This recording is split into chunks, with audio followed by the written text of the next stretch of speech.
पितृपक्ष के दौरान आश्विन मास के कृष्ण पक्ष की एकादशी को इंदिरा एकादशी होती है।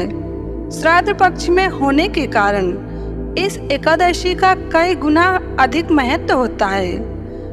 इस दिन अपने पूर्वजों को श्रद्धांजलि अर्पित करने और उनकी आत्मा को शांति प्रदान करने का शुभ अवसर है। इस दिन भगवान विष्णु जी की पूजा करने से पितरों को तृप्ति और मोक्ष की प्राप्ति होती है। पद्म पुराण के अनुसार इस एकादशी पर व्रत कर इसके पुण्य को पूर्वज के नाम पर दान कर दिया जाए तो उन्हें मोक्ष मिलता है और व्रत करने वाले को मरणोपरांत वैकुंठ की प्राप्ति होती है। पद्म पुराण में वर्णन है कि इस एकादशी का व्रत करने वाले व्यक्ति के 7 पीढ़ियों तक के पितृ तर जाते हैं। जितना पुण्य कन्यादान से हजारों वर्षों की तपस्या से होता है, उससे अधिक पुण्य एकमात्र इंदिरा एकादशी व्रत करने और उसका पुण्य पूर्वजों को देने से मिल जाता है। आश्विन मास के कृष्ण पक्ष की एकादशी यानी कि इंदिरा एकादशी पर घी, दूध, दही का दान करने का विधान ग्रंथों में बताया गया है। इस तिथि पर जरूरतमंद लोगों को खाना खिलाया जाता है।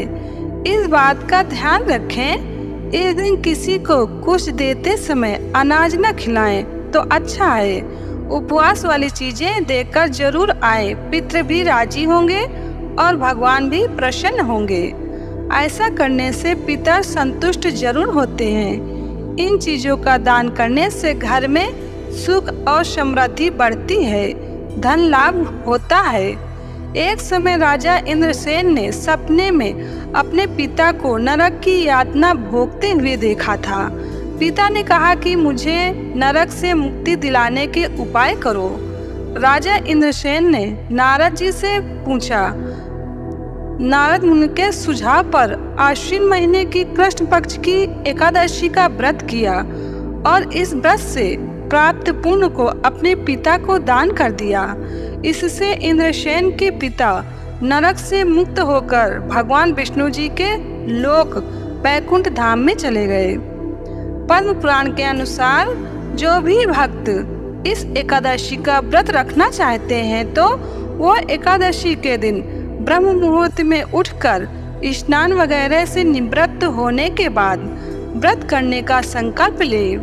पितरों को याद करते हुए भगवान विष्णु जी की तस्वीर के सामने बैठ जाएं, यानी कि मूर्ति के सामने बैठ जाएं और हाथ में गंगा जल या शुद्ध जल लेकर अपने पितरों की सद्गति का संकल्प लेकर लिया हुआ जल विष्णु जी में चढ़ा दीजिए। तत्पश्चात पुष्प और रोली चढ़ाएं, धूप कर घी का दीपक जलाएं। भगवान विष्णु जी को तुलसी बहुत प्रिय है, इसलिए उनके भोग में तुलसी का पत्ता रखकर कुछ प्रसाद चढ़ाएं। विष्णु सहस्रनाम का पाठ करना चाहिए। फिर पितरों के नाम का श्राद्ध करें। तत्पश्चात आरती करें और ब्राह्मणों को दक्षिणा दें। भगवान विष्णु जी से पितरों के निमित्त अगर कोई गलती हुई हो तो उसके लिए क्षमा प्रार्थना करें और उनकी सद्गति के लिए प्रार्थना करें। इस प्रकार इंदिरा एकादशी करने वालों के पितर नीच योनि से मुक्त होते हैं और अपने परिवार वालों पर प्रसन्नता बरसाते हैं। इसलिए यह व्रत करने वालों के घर में सुख शांति बढ़ती रहती है, धन धान्य पुत्र आदि की वृद्धि होती है, कीर्ति बढ़ती है, श्रद्धा भक्ति बढ़ती है, जिससे जीवन रसमय बनता है। भगवान शिव जी ने स्वयं नारद जी से कहा है, इस एकादशी का व्रत करने से मनुष्य के 7 जन्मों के पाप नष्ट हो जाते हैं। इसमें कोई संदेह नहीं है। एकादशी के दिन किए हुए व्रत, गौदान आदि का अनंत गुना पुण्य होता है। एकादशी के दिन इतना तो सभी को जरूर करना चाहिए। जैसे घर में कोई वृद्ध हो या बच्चे हो और बीमार व्यक्ति एकादशी न रख सके तभी भी उनको भोजन में चावल तो बिल्कुल भी नहीं खाना चाहिए। एकादशी के दिन जो चावल खाता है तो धार्मिक ग्रंथ से एक एक चावल एक एक कीड़ा खाने का पाप लगता है।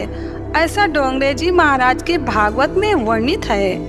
तो इंदिरा एकादशी 27 सितंबर शुक्रवार को दोपहर 1:20 से 28 सितंबर शनिवार को दोपहर 2:49 तक एकादशी है। तो उदया तिथि को ध्यान में रखते हुए 28 सितंबर शनिवार को एकादशी का व्रत उपवास किया जाएगा।